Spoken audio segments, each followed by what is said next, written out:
Hello, সবাই কেমন আছেন? সিয়ান্স ওয়ার্ল্ডের একটি নতুন ব্লগ নিয়ে আমি চলে এসেছি। অঙ্কিতা, সঙ্গে আছে লিনি ও সিয়ান। চলো দেখতে থাকি। সকলকে জানাই শুভ নববর্ষের প্রীতি ও শুভেচ্ছা। নববর্ষ মানে বাঙালিয়ানা, কবিগুরুর গান, বাংলা পোশাক, বাংলা খাবার ও তার সাথে অনেক আনন্দ। আমার দিনটা আমি শুরু করলাম আজকে গোপালের জন্য ফুল তুলে গোপালের পুজো দিয়ে।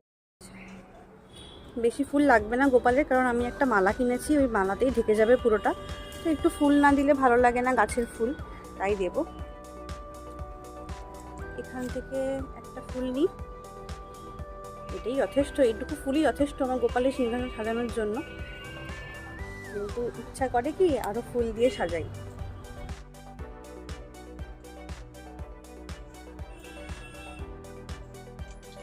এই হলো গোপালের আজকে রাজবেশ। এখানে একটা জামা আছে গোপালের, আর তার সাথে মালা, আর বাকিটা ফুল দিয়ে, যে ফুল তুলে আনলাম সে ফুল দিয়ে সাজিয়ে দেবো।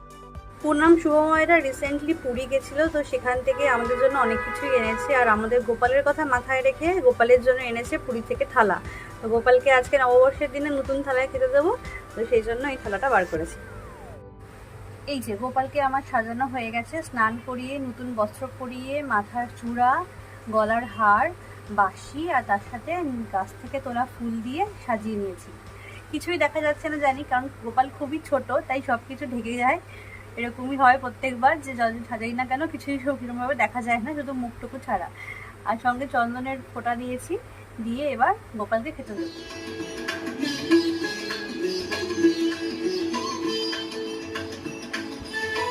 দেখুন কি সুন্দর দৃশ্য, দিদি নাচ করছে আর ভাই দেখছে। রবীন্দ্রসঙ্গীত আমাদের নববর্ষের সাথে ওতপ্রোতভাবে জড়িত। নিনি অলরেডি নাচ শেখে, তো ও এইগুলোর মর্ম খুব ভালো করেই জানে, ও শিখেছে, ও শিখছে আরও। তো সেগুলোই চেষ্টা করছে যে ভাইকে আরও ভালো করে শেখানোর।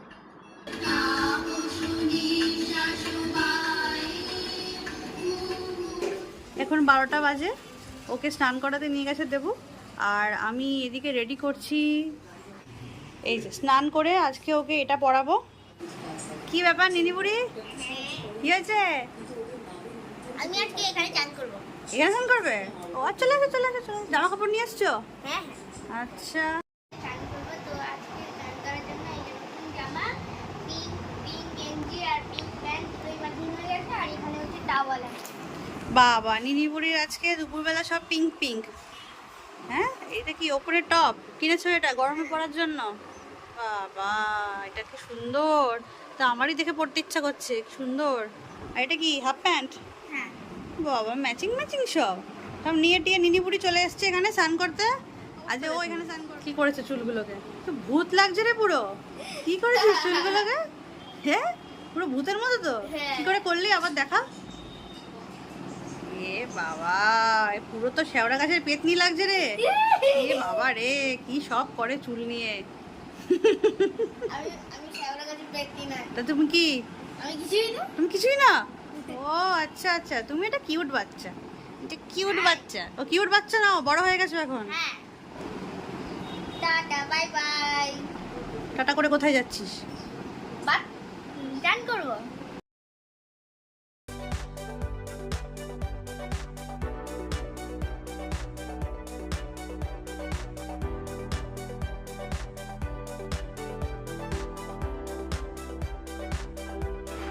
লাঞ্চ করতে বসলাম।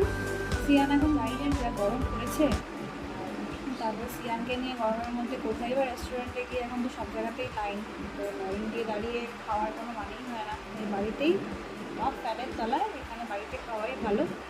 তো দেখিয়ে দিয়ে আজকে কী খাচ্ছি। প্রথমে ঘি দিয়ে ভাত, তারপরে আছে উচ্ছে ভাজা, এটা মোচার তরকারি, এদিকে আছে ডাল, তারপরে আছে একটা মিক্সড ভেজিটেবল, তারপরে চিকেন, এদিকে আছে আমের চাটনি, আর তার সাথে আমি নিয়েছি এখানে ডাবের জল।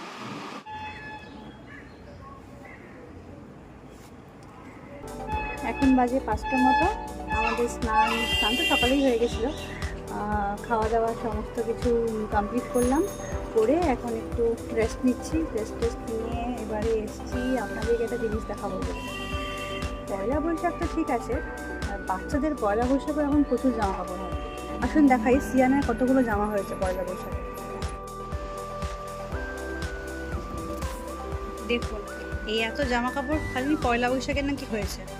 এই ওপরের যে তিনটে, এই তিনটে প্যান্ট, এটা দিয়েছে দাদাই আর ঠাম্মি। এইখানে দেখতে পাচ্ছেন এই তিনটে, এটা দিয়েছে আমার বাবা আর মা।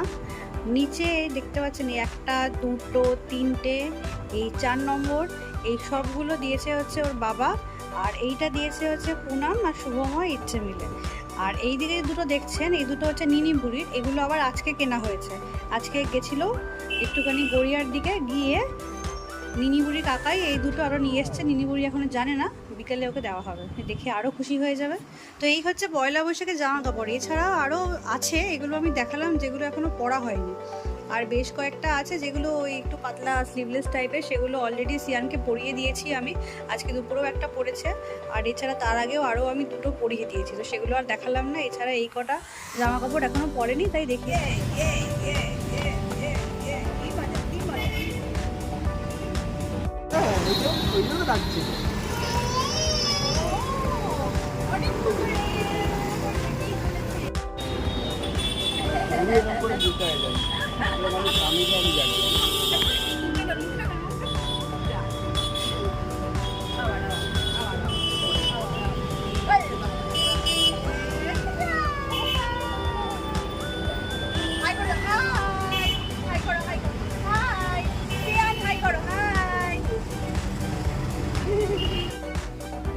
সিয়ানও এসছে, সিয়ানকে নিয়ে এসছি। আর আমাদের সাথে আছে ইচ্ছে বুড়ি। ঠিক আছে ইচ্ছে বুড়ি, ইচ্ছে বুড়ি হাই করে দাও, আমাকে হাই করে দাও। ওই যে বড় ব্লগার যে আমি ওকে চুল আসাচ্ছে ইচ্ছে, ও হচ্ছে পুনাম, ওর পেজ আছে ইচ্ছে পুরাণ, ওকে আপনারা ফলো করতে পারেন। আমাকে আপনারা ফলো করতে পারেন, আর অঙ্কিতা চ্যানেলটাকেও আপনারা সাবস্ক্রাইব করে দেবেন খুব তাড়াতাড়ি, কারণ ও এই যে দেখো আমাকে কি দেখলে তুমি। প্রথমে গেলাম সাউথ সিটিতে এন্ট্রি হলো না, ভিড় দেখে আমরা বেরিয়ে চলে আসলাম। জায়গা নেই, কি অবস্থা। আধ ঘন্টা ধরে মনে হয় গাড়ি চললাম, চলে টোলে আবার এখান থেকেই গেলাম, এখানেই আবার এসছি। আমরা আপাতত চাইনিজ রেস্টুরেন্ট সাংহাই গাঙ্গুলি বাগানে এখানে এসছি। এখানেও লাইন আছে, তাও আমরা তাড়াতাড়ি আধ ঘন্টার মধ্যে পেয়ে যাব বলেছে, জন্য ওয়েট করছি। 1 ঘন্টা লাইনে দাঁড়ানোর পরেও বলছে আরও 1 ঘন্টা লাইন দিতে হবে। ওখান থেকে বেরিয়ে আমরা পাটুলির একটা অন্য রেস্টুরেন্টে এসেছিলাম। তো এখানে ফাইনালি আমরা বাচ্চাদেরকে ডিনার করাতে পেরেছি, বিকজ ওরা ভীষণ আপসেট হয়ে পড়েছিল। 1 ঘন্টার ওপর লাইনে দাঁড়িয়ে ওদের আর কোনো এনার্জি ছিল না। তো যাই হোক, ফাইনালি আমরা বাচ্চাদেরকে নিয়ে ডিনার করাতে পেরেছি, এটাই অনেক বড় ব্যাপার। হেক্টিক ছিল খুব দিনটা, বাট ভালোই মজা হয়েছে। 11:30 বাজে, আমরা ফাইনালি খেয়ে দিয়ে এখন বাড়ির দিকে যাচ্ছি। আমরা আজকে ডিনার করতে পেরেছি, এটি অনেক বড় ব্যাপার। আমরা বাড়ির দিকে যাচ্ছি।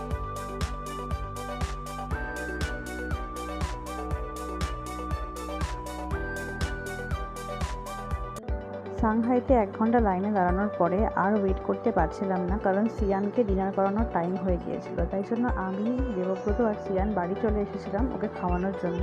এদিকে শুভময় আর পুনাম ইচ্ছে আর নিনিকে নিয়ে অন্য কোনো রেস্টুরেন্ট আছে কিনা ফাঁকা, সেটা দেখার জন্য ওরা বেরিয়ে গেছিল। আমি আর দেবব্রত সিয়ানকে খাইয়ে বাড়িতে রেখে তারপরে ওদেরকে জয়েন করি। আজকের ব্লগটা এখানেই শেষ করছি। যদি ব্লগটা ভালো লেগে থাকে তাহলে অবশ্যই লাইক করবেন, আমার চ্যানেলটাকে সাবস্ক্রাইব করবেন।